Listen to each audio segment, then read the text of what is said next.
মাকে নিয়ে মহাদেব সাহার কবিতা। আর শুভভাই বললেন আবৃত্তি করার কথা। আসলে আমি পাঠ করছি, আবৃত্তি হবে কিনা জানি না। মহাদেব সাহার বৈশাখের নিজস্ব সংবাদ।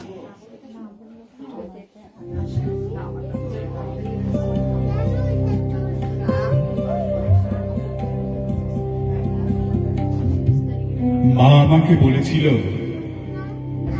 যেখানেই থাকিস বাড়ি আসবি পয়লা বৈশাখে। পয়লা বৈশাখ বড় ভালো দিন। এদিন ঘরের ছেলের বাইরে থাকতে নেই কবু। বছরের এই একটি দিনে আমি সিদ্ধিদাতা গণেশের পায়ে দিই ফুল জল। কে বলবে কি করে কাটবে বছর তো? বন্যা, ঝড় কিংবা অগ্নিকাণ্ড কত কি তো ঘটতে পারে। তোর তো কথাই নেই। মাসে মাসে সর্দি জ্বর, বুক ব্যথা লেগেই আছে। 32 বছর বয়স নাগাদ এসব চলবে তোর? জানিস খোকা, রাশি চক্র তোর ভীষণ খারাপ। যেখানেই থাকিস তুই বাড়ি আসবি পয়লা বৈশাখে। সেদিন সকালে উঠবি ঘুম থেকে, সময় মতো খাবি দাবি, ভালোই ভালোই কাটাবি দিন। যেন এমনি মঙ্গল মতো সারাটি বছর কাটে তোর। তোকে না ছড়ে কোনো ঝড়ি ঝাপটা বিপদ আপদ।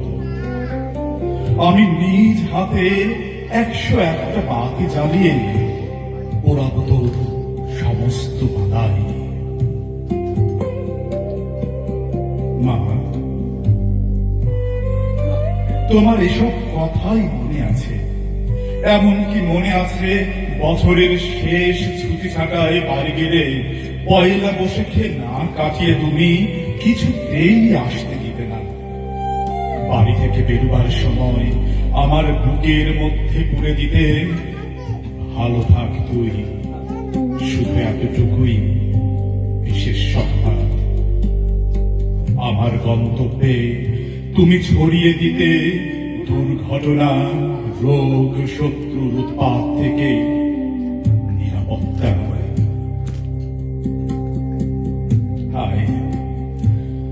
এই সংসার যদি মায়ের বুকের মতো স্বাস্থ্যবান হতো, তখন আমার বৈশাখগুলি প্রাকৃতিক দুর্যোগে কাটত না এমন বিষণ।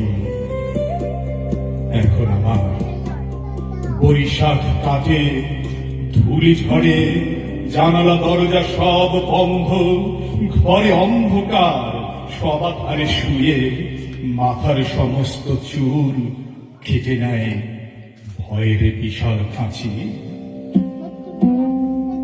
সকালে খুলিতে গুলায় হাত, মেসের কামড় বাবুর্চি এসে দেয়ালে তাকিয়ে দেখি এমনি করে বছর বছর ক্যালেন্ডার পাল্টে যায়। আমার বয়স গোফ দাড়ি পুষ্ট হয় কিছুতে। শোনো মা, তোমার সমস্ত কথা মনে আছে। বৈশাখে দোকানে হাল খাতা মহরত হতো, বাড়ির উঠোনে ভরে খেতে দিতে কলা পাতার ঘরের মিষ্টান্ন। এখন আমার বছর কাটে বিদেশ বিপুলি নানা স্থানে, বেশিরভাগ হোটেলের ভাড়াটে কামরায়, স্টেশনের ওয়েটিং রুমে, বছরের 2-1 বার হাসপাতাল, কখনো কখনো পুলিশ বাড়িতেও যায়। ইতস্তত ভবঘুরের মতো ঘুরি, ইদানিং সংবাদ সংগ্রহে বড় বেশি ব্যস্ত থাকি। কেবল আমার সংবাদ আজ আমার কাছে নিতান্তই অজ্ঞাত। মা, তুমি বলেছিলে পয়লা বৈশাখে বাড়ি আসবে তুমি। আমার মনে আছে। আমারও ইচ্ছে করে পয়লা বৈশাখে কাটাই বাড়িতে প্রতি বছর। মনে করে রাখি সামনের বছর পয়লা বৈশাখটা বাড়িতেই কাটিয়ে আসবো। খুব সকালে ঘুম থেকে উঠব, দেখব পয়লা বৈশাখের সূর্যোদয় দেখতে কেমন। কিন্তু না, সারাটা বছর কাটে, ক্যালেন্ডার পাল্টে যায়, জীবনে আর আসে বাজে পয়লা বৈশাখ। ধন্যবাদ সবাইকে। ভাই একেবারে একটা কুলজার মধ্যে হাত দিয়েছিলেন। এত হৃদয় ছুঁয়ে যাওয়া আবৃত্তি, এরপর আসলে আর কিছু বলার থাকে না। আমরা প্রত্যেকেই বাকরুদ্ধ, আমাদের দর্শকদের অভিব্যক্তি তা বলে দিচ্ছে। ধন্যবাদ রাকিব ভাই।